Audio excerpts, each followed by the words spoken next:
I found out my dad had a 3-year affair. He stayed with my mom like nothing happened until he left her for the mistress. Now they're engaged. My mom's mad at me for cutting him off, calling me immature. Sometimes I wonder if I'm the only one who sees how insane this all is.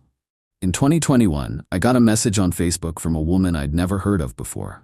She said she'd been in a relationship with my father for 3 years. 3 years, while he was married to my mom, while we were still doing family dinners, while he was telling my little brother to be a man of integrity. She told me she felt it was time everyone knew the truth. I guess she thought that included me. She also messaged my mom, apparently with the same confession. Why she felt the need to reach out to me, I'll never fully understand. Was she trying to hurt me? Warn me? Guilt me into supporting their relationship? I didn't reply. I couldn't. I just sat on my bedroom floor, holding my phone like it was a ticking bomb. And in a way, it blew up everything. My mom was devastated. I thought she'd leave him immediately, pack his things, change the locks, start fresh. But she didn't. She stayed. She said she needed time and that marriage is complicated. At first, I gave her space to process because I knew her world had just cracked open. But the space turned into months, then years. 2 full years passed with my father still in the house, still coming home every night, still sitting at the dinner table like nothing happened. And every time I looked at him, I saw a liar. I saw a man who could smile at his children while betraying them behind their backs. And worse, I saw a woman, my mom, trying to stitch their life back together with trembling hands while pretending it wasn't unraveling in front of her. Then came 2023. That's when my dad officially left my mom. Not because she finally kicked him out. No, he left her. And where did he go? Right back to the woman he had cheated with. As if all those family years, holidays, school plays, emergency room visits, scraped knees, and bedtime stories were just filler until he could get back to his real partner.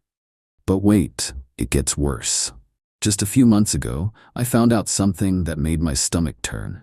Apparently, after he broke up with her the first time in 2021, yes, he left her, briefly, she wrote a book about their affair.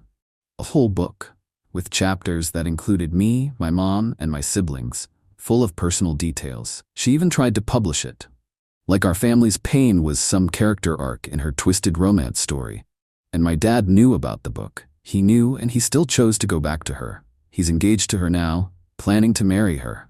Start a life, maybe even have more kids, new kids, with the woman who wrote about how my mom clung to a loveless marriage and how the children never really liked her anyway.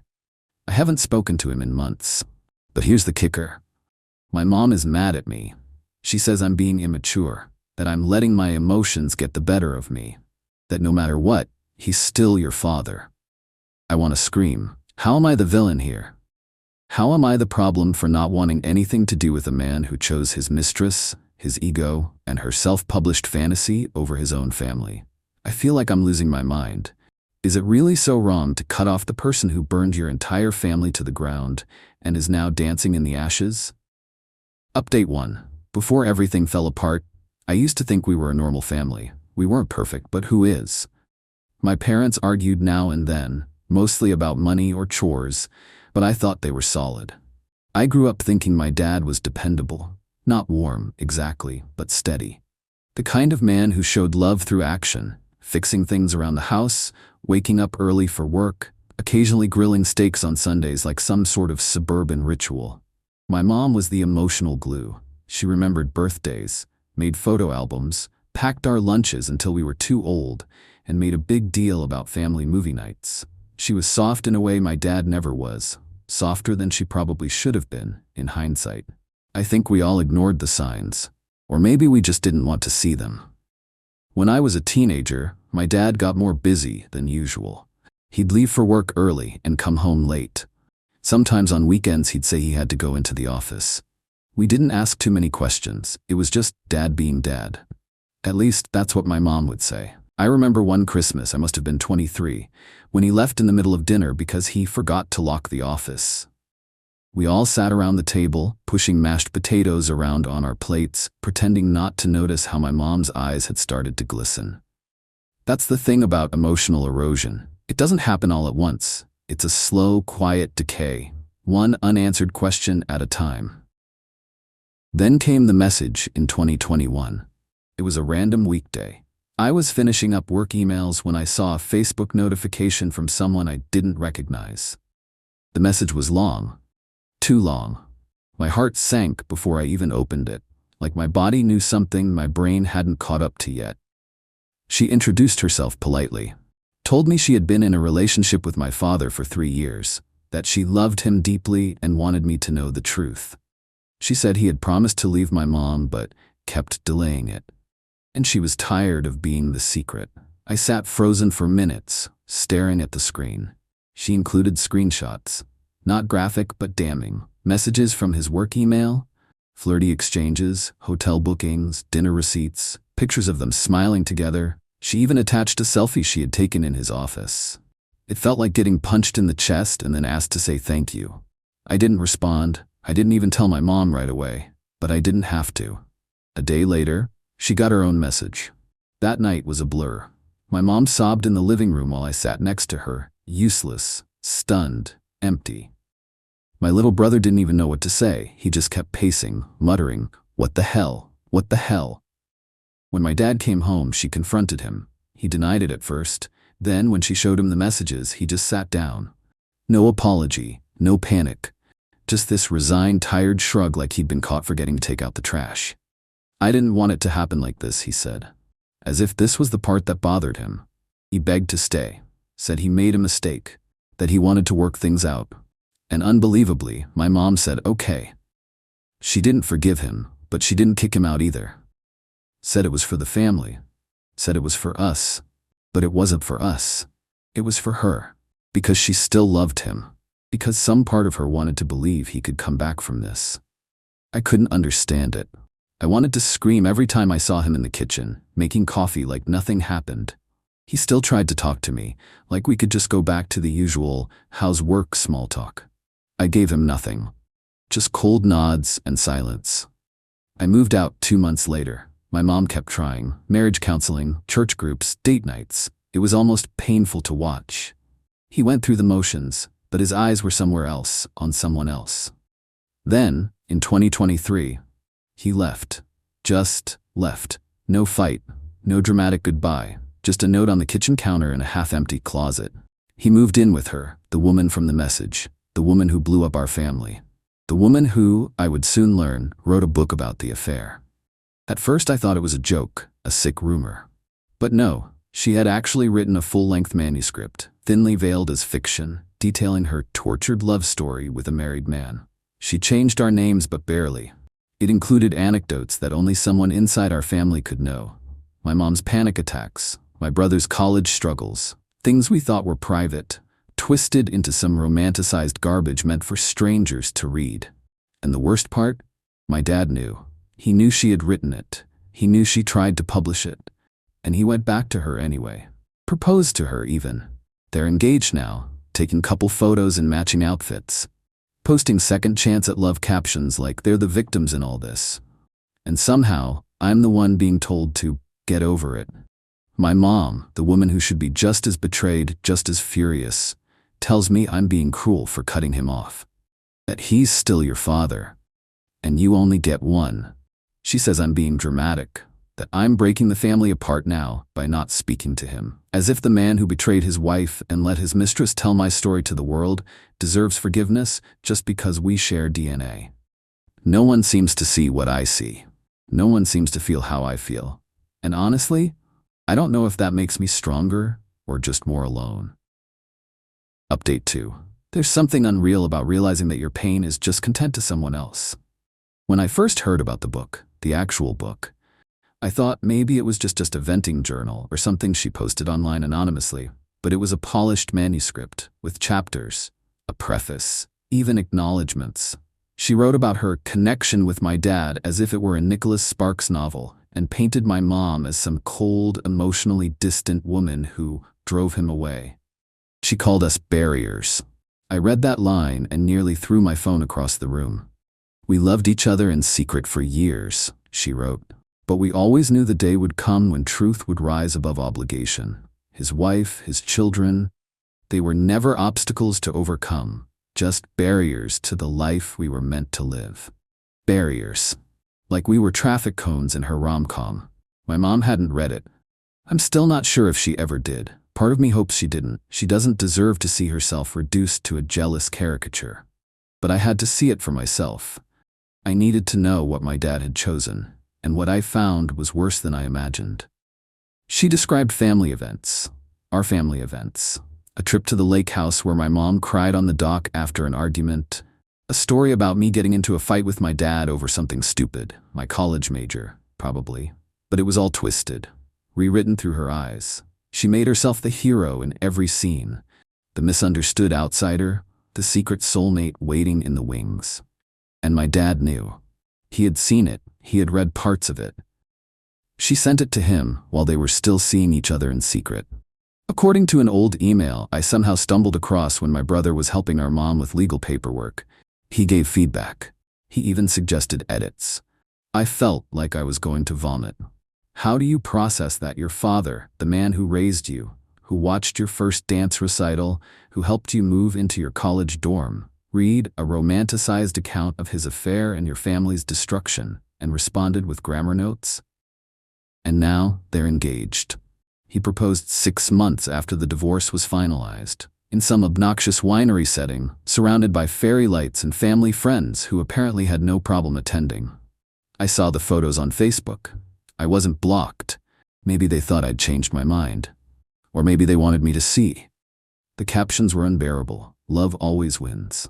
Second chances are the most beautiful kind. One person even commented, "You two are proof that everything happens for a reason." Yeah, like betrayal, and selfishness, and rewriting history until it flatters you enough to sleep at night.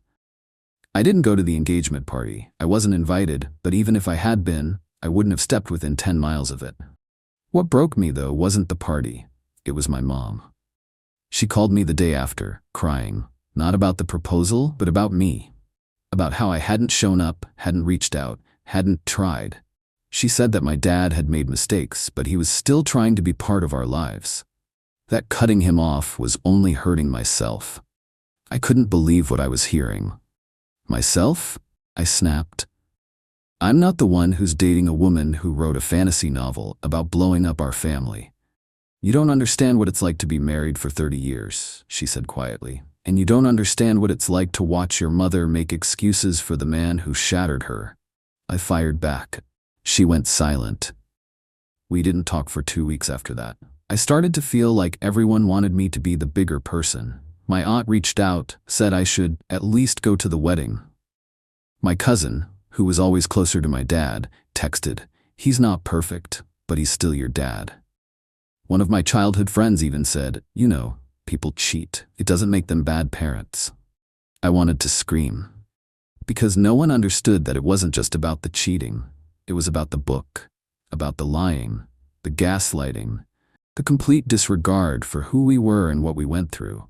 If he had come clean, if he had left and been honest, if he hadn't stood by while that woman weaponized our trauma for Kindle readers, maybe there could have been room for conversation. But instead, he let her turn our lives into fiction and signed the guest book.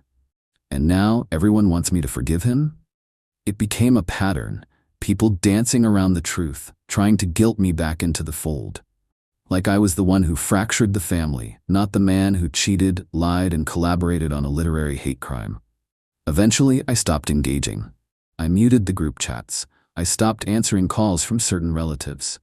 I created a new rule. If someone brings up my dad or defends him, the conversation ends. And you know what? It was lonely, but it was also peaceful. Because for the first time in 2 years, I could hear my own thoughts without someone else's guilt trying to smother them. I wasn't angry all the time. I wasn't stuck in some purgatory between heartbreak and obligation. I was just me. Raw, bruised, but real. And I started to realize that healing isn't about pretending things didn't happen. It's about acknowledging that they did, and deciding who still deserves a seat at your table because of it. Update 3. The final straw wasn't a fight or a confession. It wasn't some big family blowout like I imagined it would be. It came in the form of a voicemail. I was at work, standing in the break room microwaving leftovers, when I saw his name light up on my phone. My stomach dropped. I hadn't heard from him directly in months. He usually went through my mom now, still playing the part of the wounded father, still trying to twist her love into his defense. But this time, it was him. A call, then a voicemail. No text, no warning, just a 25-second message waiting to be opened. I didn't listen to it right away. I finished my lunch in silence. I kept working. I drove home with the message still unopened, letting it sit in my pocket like a stone. I kept thinking, what if he's changed? What if he's finally sorry? What if he finally says the one thing I've been waiting to hear? Later that night, after I showered and made tea, I sat on the edge of my bed and pressed play. His voice was calm, disarmingly so. Too calm. Hey, sweetheart, I just wanted to talk. I know things have been hard between us lately, and I take responsibility for some of that. I just hope in time, you'll remember I'm still your dad. I'll always love you, no matter what. I'm not asking for a lot, just a chance to be in your life again. He paused, and I could hear him shift slightly in his seat. I imagined him sitting in his car, parked in the driveway of the house he now shared with her, the woman who started this whole mess. I know you're upset about the book, he continued. But I didn't write it. I didn't ask her to publish it. You know how passionate she is. Sometimes people process pain in weird ways. She was hurting too, you know? That was it. That single sentence. She was hurting too. And I cracked. Not loudly, not all at once, just a silent, hollow collapse somewhere deep in my chest. The kind of pain that doesn't scream but burrows, the kind that turns everything numb. She was hurting too. She. The woman who exposed our family's grief like it was a juicy subplot in a romance novel. The woman who turned my mom's mental health, my brother's struggles, my own private moments, into literary seasoning for her love story. And he wanted to talk about her pain? He hadn't called to apologize. He hadn't called to acknowledge the destruction he'd caused. He called to make himself feel better, to give himself a way back in without ever having to earn it. I sat there for a long time, holding my phone in my lap, replaying those last two sentences over and over until I knew them by heart. Then I hit delete. That night, I had a dream about my childhood home. In it, I was standing in the living room while the house burned around me. I was screaming for help, but my dad was outside taking pictures with his new wife, smiling like nothing was wrong. I woke up gasping. The next day, I called my mom. I didn't plan to. I just needed someone to remind me that I wasn't crazy, that this wasn't normal, that feeling betrayed, still, months later, didn't make me vindictive or immature or cruel. She answered on the third ring. I could hear the fatigue in her voice, like she'd just woken from a nap. Do you really think I'm wrong for cutting him off? I asked. No greeting, no build-up, just the question that had been festering in me since the voicemail. She went quiet. Then she sighed. I just don't want you to live with all this hate. It's going to eat you alive. I closed my eyes. It's not hate, I said. It's clarity. That silence again. And then, something I hadn't heard from her in a long time, she started crying. Not the desperate, guilt-laced tears she'd spilled in the early days of the affair. This was quieter, sadder. Like she was mourning something that couldn't be fixed. Maybe she was. Maybe she finally understood that I wasn't punishing anyone. I was protecting myself. From him, from her expectations, from this fantasy that we could go back to being some version of a family again. I didn't ask her to pick sides. I didn't scream. I didn't beg her to leave him behind in spirit, even if she couldn't in heart. I just said, I need space from anything that makes me feel small. And for the first time, she didn't argue. After we hung up, I opened my phone and blocked my dad. His number, his Facebook, his email, everything. I deleted the voicemail. Then I made tea again, this time without shaking. I sat on the couch with a blanket and a book, and for the first time in a long time, I didn't feel like I was bracing for a blow. It wasn't closure, not really. He never gave me that. Neither did she. Neither did my mom, if I'm honest. But closure, I've learned, isn't always something you're given. Sometimes it's something you decide. You draw a line, you choose peace. You stop twisting yourself into a shape that makes other people comfortable. That was my turning point, not his, mine. He could marry her. He could throw garden parties and post engagement selfies and write cryptic captions about healing. None of that had anything to do with me anymore. I wasn't a character in their story. I wasn't a subplot. I was my own person, writing my own ending, without needing his approval, his love, or his version of the truth. Update 4. It's been 6 months since I blocked my father. 6 months of silence. No texts, no emails, no thinking of you birthday message. He didn't try again after that voicemail. I guess when someone finally sets a boundary, he can't step over. He just walks away and pretends it was his idea. He got married last month. To her. The woman who inserted herself into my family like an arsonist writing a love poem about the fire she set. They had a small ceremony, according to the filtered Instagram posts. Some vineyard in another state. There were twinkle lights, white roses, a 3-tier cake, and dozens of smiling faces. Family, friends, even a few mutual acquaintances I hadn't realized had picked a side. I wasn't invited. I didn't expect to be. But I saw the pictures anyway. They weren't hard to find. I wasn't blocked. She even tagged him as my favorite chapter. They're really fond of book metaphors, those two. Probably because they feel like the main characters in some great romance. Star-crossed lovers kept apart by obligation and duty and silly things like consequences. One post read, "We waited a long time to make this official.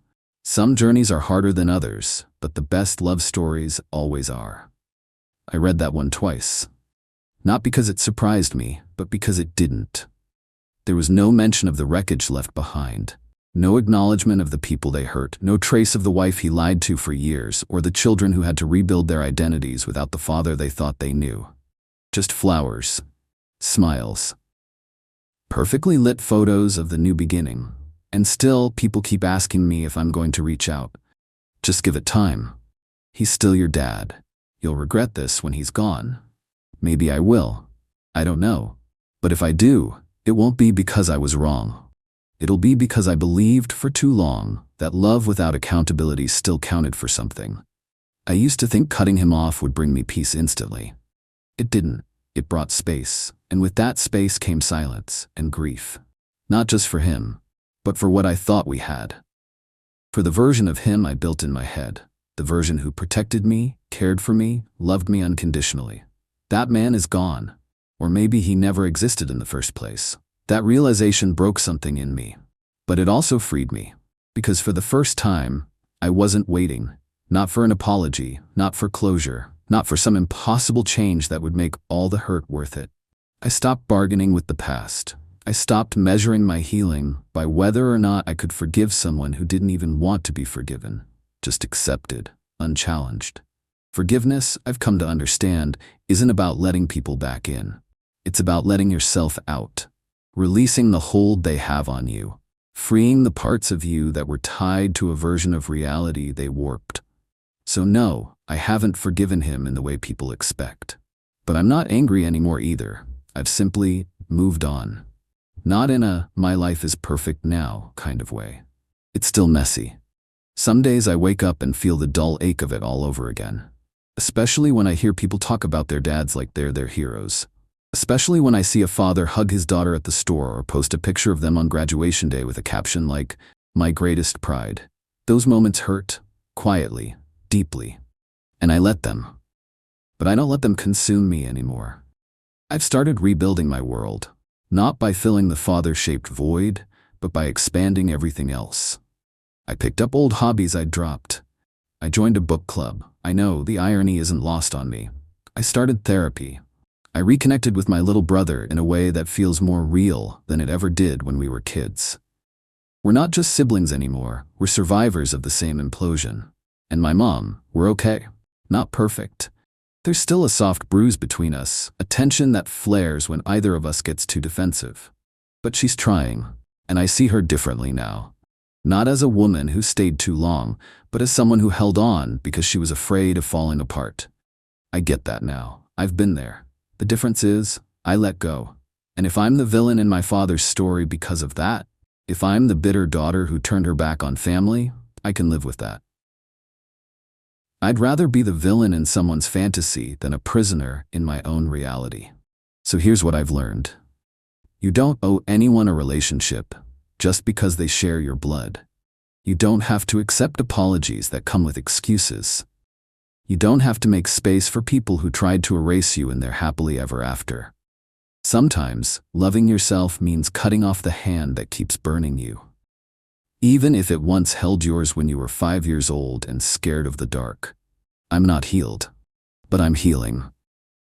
And that's enough. TLDR, my dad had a 3-year affair, left my mom, and married the woman who wrote a book about our family and tried to publish it. Everyone told me to forgive him. I choose peace instead. I cut him off.